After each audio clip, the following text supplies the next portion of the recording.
To honk or not to honk? That is the question, and she does not honk. We're going to figure out why she doesn't honk, and we're going to get her honking again, because I live in New York, because New Yorkers need a horn. It's our second language, so we're going to get her voice back and active. We're going to get her voice back and loud.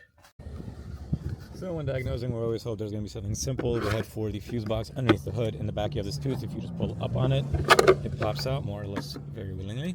You're going to have a relay and a fuse for your horn. For your horn. You're going to have a fuse and a relay for your horn. If you look down at our fuse box, this is going to be the relay for the horn. This 15 amp is going to be the fuse for the horn. To check the relay, you just want to get your keys.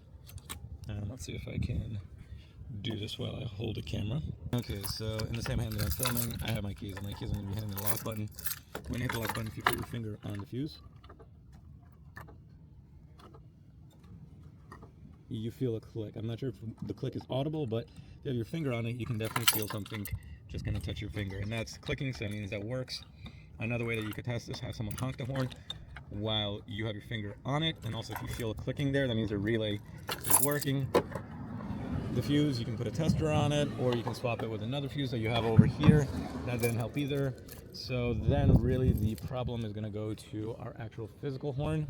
So doing the test when someone's in the car also is good. From when I did my research, I found out that you could also have the spring and the steering wheel that operates some of the other controls, and in the four they are interlooped. So by honking the horn, also you negate that it's something within the steering wheel, which I was praying to God it wasn't that.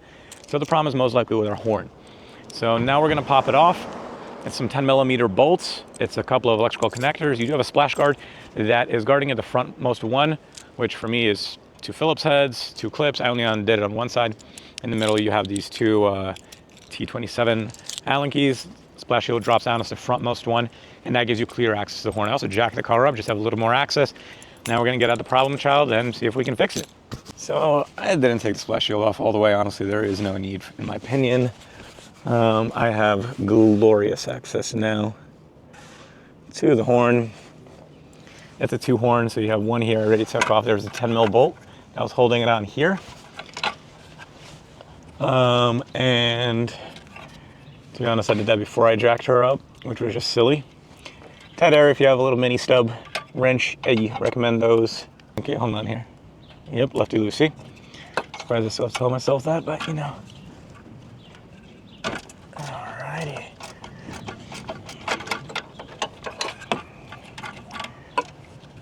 To disconnect the connectors on them, you have this style where you just hold this in and just give it a little bit of a wiggle. Boom.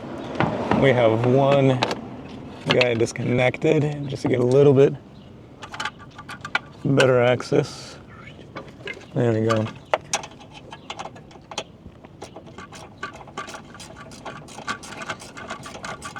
Not a world of access, but definitely more than I felt in other jobs with her. That, and ever since I got this little wrench, I just love any excuse to use them. Whoop. All right, there goes our nut. I'm gonna try not to lose that. Let's see what we're working with here. So they're connected together.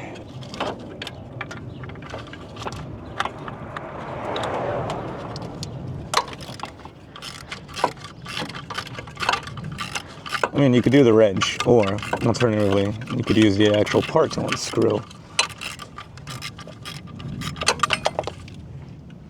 And there goes our other 10mm. So this kind of explains another part to me. When I was looking online on Rock Auto, I saw that there was 1-part horn or 2-part horns, because this is a 2-part and they're connected and intertwined together. And I was wondering, I'm like, how's the 1-part going to do it for me? But being that there's only one connector, that could be an easy way to try. So I also want to test this connector, see if we're getting signal here. And this looks like a fairly good raw piece of metal. Horns are not crazy expensive, but I do prefer to know that I am condemning the right parts. So another way we could actually test the horn when we have our horn out is we connect the positive jumper to one of the cables. Same thing, negative, just make sure they don't cross. We don't have any sparks. Nothing, just for shits and giggles, because I didn't quite know which one's positive and negative. I tested both and nothing, so the horn is not working when it's getting signal. One more thing we can test is if we're getting signal here Multimeter, we set it to 20 volts. We have someone else in the car. Okay, could you hit the horn? And there we see signal coming when they hit the horn. So we know the wiring is good, which amen, that would be more of a pain in the butt. We just got to replace the horn. I'm not a fan of leaving the car jacked up in the air with half the splash shield down, but when you can get next day parts, it doesn't seem as bad. Overall, not a fan of Amazon, and I prefer really not to buy car parts on there. But when you get next day delivery, if it's the timetable, kind of hard to argue. So this is what we went with, the Neo Jet Super Horn. It has two tones. One of the horns is high pitch, one is low. Together they're a menace. I don't know, we're gonna see. So let's get this installed.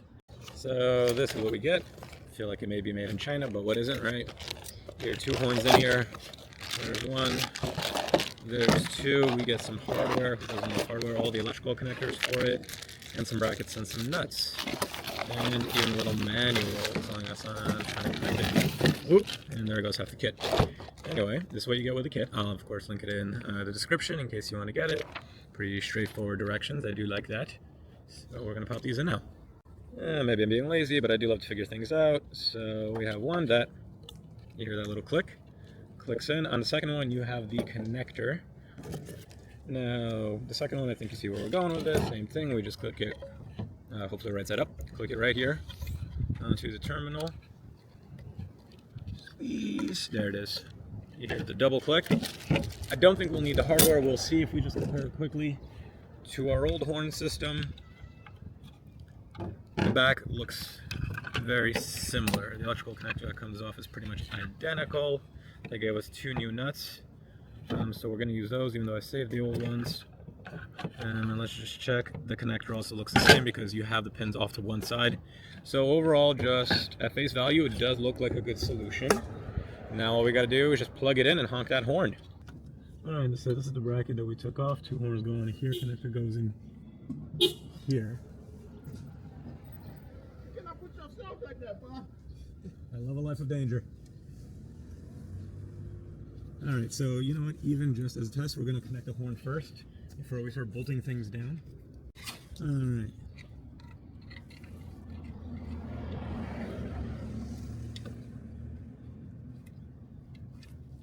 There we go. Sounds like my horn's dangling.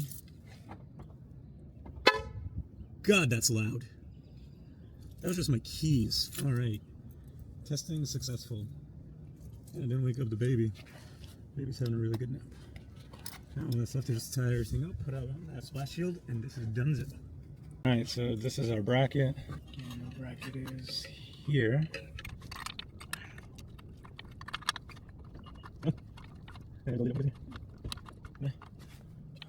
Okay, now with the bracket put in, we can orientate better. These guys didn't come with a little front grill, not sure if that's necessary. Old grill was just a little bit shy.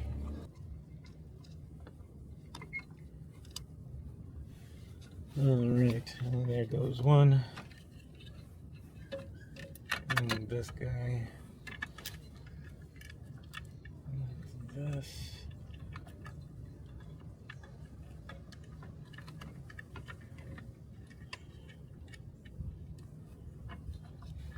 Alright. Now, as much as I love tight spaces, we're going to take the bracket off, tighten on the horns to the bracket, and then tighten the bracket back on. They're 10 mil. We don't need to torque them to death. Just make sure that they're nice and solid.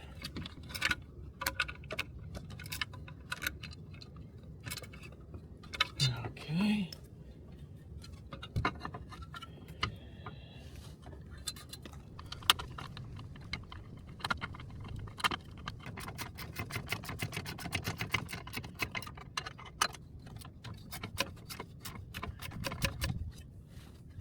I think we're about done. I call that success. Just to get a close-up of them. That's a new guy. Fits in very well, very snugly.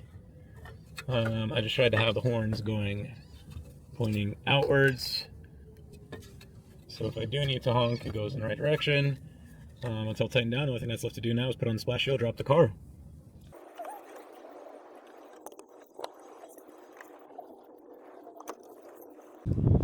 All right, and that is a wrap. Really not a difficult job, and when I was researching it myself, I found plenty of resources on which views to check, which relay to check, but not really how to go any further than that. So hopefully if you do need to change your horn, or you're wondering if you need to change your horn on your Ford Focus, you now know how to test it, or whether you're just starting with something simple like the relay, like the fuse, or you want to check the wiring or the horn itself, you know what to target. If you are doing the horn, not very difficult.